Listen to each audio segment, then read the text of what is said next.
Finally Pakistan की सबसे बुरी खबर सामने आ गई। फिर शुरू हो चुका है पाकिस्तान में पलायन। लाखों लोग छोड़कर जा रहे हैं पाकिस्तान। और आप समझ लीजिए, ऐसे लोग जा रहे हैं जो काफ़ी स्किलफुल हैं, जिन्होंने थोड़ा बहुत काम सीख लिया है, पढ़ाई वढ़ाई कर ली है, कंप्यूटर चलाना सीख लिया है, वो लोग जा रहे हैं। ऐसे युवा जा रहे हैं जिन्हें कोई भविष्य नहीं दिखाई दे रहा है पाकिस्तान में। और ऐसे लोग भी जा रहे हैं जो थोड़ी बहुत इनकम पाकिस्तान में कर रहे थे। अब सीधी सी बात है, कोई एक देश छोड़कर दूसरे देश तभी जा सकता है जब उसके पास पर्याप्त धन और पूंजी हो। तो थोड़े मोड़े पूंजीपति जो पाकिस्तान के पास थे वो छोड़कर जा रहे हैं पाकिस्तान को। युवा जिनके पास स्किल थी वो छोड़कर जा रहे हैं। तो सोच कर देखिए पाकिस्तान का क्या होगा। अब पाकिस्तान को कोई नहीं बचा सकता।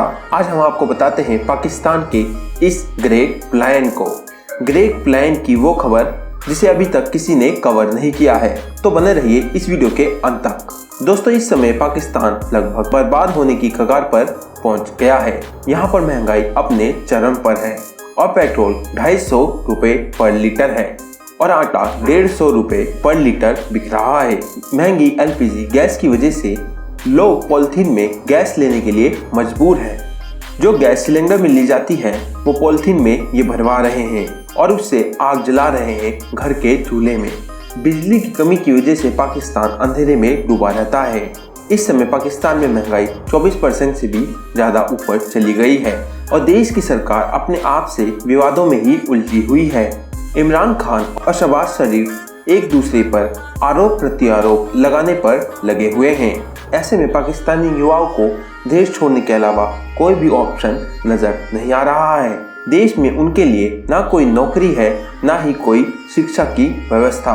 2021 में 2,25,000 लोग दूसरे देश में पलायन कर गए।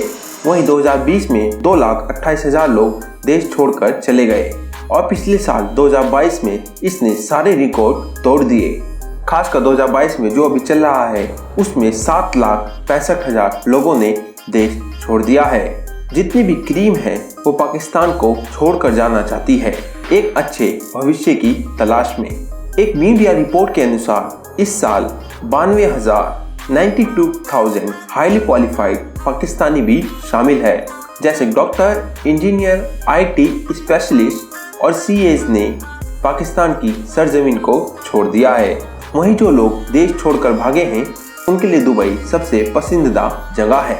वहीं रोमानिया में भी काफ़ी पाकिस्तानी जा बसे हैं। इसके अलावा कनाडा भी पाकिस्तान की पसंदीदा जगह बन गया है, क्योंकि कनाडा अभी दूसरे देशों से लोगों आने को सारी सुविधाएं दे रहा है। पाकिस्तान छोड़ने वाले ज़्यादातर लोग पाकिस्तान के पंजाब प्रांत के लोग हैं और इसके अलावा 27,000 POK से हैं, मतलब कि जो पाकिस्तान ने ऑक्यूपाई कर रखा है कश्मीर, वहां से हैं, और 7,000 बलूचिस्तान से हैं और 6,000 इस्लामाबाद से थे। दोस्तों, इस समय पाकिस्तान में हालात बद से बदतर हैं। एक तरफ उसकी माली हालत खराब है और उसके ऊपर भारी विदेशी कर्ज है जिसे चुकाना उनके लिए मुश्किल ही नहीं नामुमकिन है। पाकिस्तान का विदेशी मुद्रा भंडार $4.2 बिलियन ही रह गया है। ऐसे में पाकिस्तान के ऊपर डिफॉल्टर होने का खतरा मंडरा रहा है और उधर तहरीके तालिबान अपना सर उठा रहा है और जगह जगह हमले कर रहा है। और वहीं बलूचिस्तान में भी जनता सरकार के खिलाफ प्रदर्शन कर रही है। देखा जाए तो पाकिस्तान के हालात जाल में फंसे चूहे की तरह हैं। उसे अपने बुरे हालात दिखाई तो दे रहे हैं, लेकिन इनसे बचने का कोई रास्ता नजर नहीं आ रहा है। कुल मिलाकर पाकिस्तान राजनीतिक आर्थिक संकट में फंसा हुआ है। 22 करोड़ की आबादी वाला पाकिस्तान लगातार कर्ज में फंसता चला जा रहा है। पाकिस्तान को उभारने के लिए IMF ने भी ग्रांट दी थी, लेकिन वो पाकिस्तान के कामकाज से बिल्कुल भी संतुष्ट नहीं है। IMF ने अब तक $1.2 अरब का कर्ज दिया है और इसके साथ ही पाकिस्तान का कुल कर्ज बढ़कर $7.1 बिलियन हो गया है। इन हालातों में पाकिस्तान के पास देश के युवक को देने के लिए नौकरी भी नहीं है। अगर नौकरी दे भी देगा तो उनकी सैलरी देने के लिए सरकार के पास पैसे ही नहीं है। तो जनता करे तो करे क्या। पाकिस्तान की कई कंपनियों ने छटनी का दौर शुरू कर दिया है। इस साल के अंत तक कई सारे लोगों को नौकरी से हाथ धोना पड़ सकता है। IMF की ग्रांट की वजह से पाकिस्तान मनी बजट को पेश करने की तैयारी में है। व्यापार बंद हो रहे हैं और उत्पादन भी कम हो रहा है। ये देखते हुए इसकी वजह से 60 लाख से भी ज्यादा लोग बेरोजगार हो जाएंगे। इनमें वो लोग भी शामिल हैं जो 2023 से पहले नौकरी हासिल नहीं कर सके थे।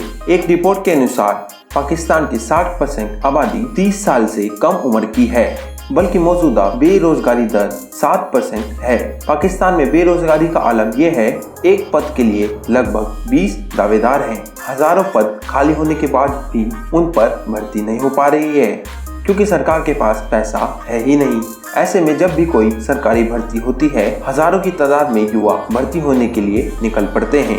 जब देश में युवा के लिए न नौकरी है न स्टार्टअप की कोई उम्मीद है, तो युवा देश में रहकर करेंगे भी क्या। इसीलिए अच्छे भविष्य की तलाश में पाकिस्तानी युवा नए देश की तलाश कर रहे हैं, ताकि वो घर से दूर रहकर भी अपनी और अपने परिवार की जिम्मेदारी उठा सके। और सबसे बड़ी बात ये, जो युवा ये देश छोड़ रहे हैं, ये सभी देश के विकास में काफी योगदान दे सकते थे, क्योंकि ये सभी हाईली क्वालिफाइड लोग थे जिनकी देश को इस वक्त सबसे बेहद ज्यादा जरूरत थी। एक रिपोर्ट के अनुसार 2022 में देश छोड़ने वालों में 92,000 ग्रेजुएट थे और 3,50,000 ट्रेन प्रोफेशनल थे, और इतनी संख्या में ट्रेन मजदूर शामिल थे जो रोजगार की तलाश में खाड़ी देशों में चले गए थे। इस तरह अब पाकिस्तानी युवा देश में रहना ही नहीं चाहता और सरकार भी उनके लिए कुछ नहीं कर रही है। सरकार करे भी तो क्या, उसके पास अब भीख मांगने की नौबत आ चुकी है, और ये काम शहबाज शरीफ बहुत अच्छी तरीके से कर भी रहे हैं। पाकिस्तान के प्रेसिडेंट शहबाज शरीफ और नए सेना प्रमुख मित्र राष्ट्रों का दौरा कर रहे हैं, पाकिस्तान के लिए फंड और कर्ज जुटाने की कोशिश कर रहे हैं। UAE ने पाकिस्तान के लिए $1 अरब के कर्ज के लिए सुविधा की है, और साथ ही $2 अरब को जो UN ने पहले दिया था उसे भी आगे बढ़ा दिया है। हाल ही में जेनेवा में हुए समिट में बड़े देशों के लोगों ने $10 अरब के बाढ़ से पीड़ित होने के कारण मदद की है। इस तरह पाकिस्तान की सरकार के पास उनके पास कुछ नहीं बचा, वो पूरी तरीके से दूसरे देशों की दया पर है। इस समय पाकिस्तान को सबसे जरूरी है अपने आर्थिक हालातों को सुधारना। जिस तरह श्रीलंका में सरकार की विफलता के बाद जनता सड़कों पर उतर आई थी, यही हालात पाकिस्तान में भी आने से कोई रोक नहीं पाएगा। और इसी तरह पाकिस्तान के शिक्षित युवा देश छोड़कर जाते रहे तो देश में मैन पावर की कमी हो जाएगी। दोस्तों, आपका क्या सोचना है इसके बारे में, आप हमें कमेंट में जरूर बताएं। अगर वीडियो अच्छा लगा हो, वीडियो को लाइक और चैनल को सब्सक्राइब कर लीजिए। हम फिर मिलेंगे एक नई वीडियो में, तब तक के लिए अलविदा।